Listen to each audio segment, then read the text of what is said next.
నీ దగ్గర డబ్బులు ఉండొచ్చేమో, హెల్త్ బాగాలేకపోతే ఏం అనుభవిస్తావు? ఈ రోజు అంటే యూత్ లో ఉన్నావు, బండి బాగుంది, ఒళ్ళు బాగుంది, ఎంజాయ్ చేస్తున్నావు. పాతికేళ్ళ తర్వాత నీ ఇప్పుడున్న నీ మెయింటెనెన్స్ బట్టే నీ శరీరం 45 ఏళ్లకో 50 ఏళ్లకో ఎలా ఉంటుంది అన్నది ఉంటుంది. ఇప్పుడు మన ఇండియా అన్నది 2047 కల్లా డెవలప్డ్ కంట్రీ కింద అయిపోతుంది. ఈ 2047 కి ఇండియా డెవలప్డ్ అయినప్పుడు అదే ఇయర్ కి వేరే స్టాటిస్టిక్స్ ఉన్నాయి. India will become obesity capital, India will become అంటే ఆల్రెడీ డయాబెటీస్ క్యాపిటల్. ఈ 2047 కల్లా ఇండియా డెవలప్ అవుతుంది. నీ పరిస్థితి?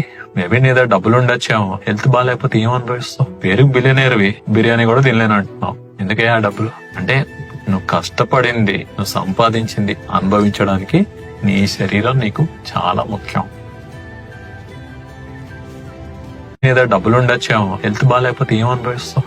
ఈ రోజు అంటే యూత్ లో ఉన్నావు, బండి బాగుంది, ఒళ్ళు బాగుంది, ఎంజాయ్ చేస్తున్నావు. పాతికేళ్ళ తర్వాత నీ ఇప్పుడున్న నీ మెయింటెనెన్స్ బట్టే నీ శరీరం 45 ఏళ్లకో 50 ఏళ్లకో ఎలా ఉంటుంది అన్నది ఉంటుంది. ఇప్పుడు మన ఇండియా అన్నది 2047 కల్లా డెవలప్డ్ కంట్రీ కింద అయిపోతుంది. ఈ 2047 కి ఇండియా డెవలప్డ్ అయినప్పుడు అదే ఇయర్ కి వేరే స్టాటిస్టిక్స్ ఉన్నాయి. India will become obesity capital, India will become అంటే ఆల్రెడీ డయాబెటీస్ క్యాపిటల్. ఈ 2047 కల్లా ఇండియా డెవలప్ అవుతుంది.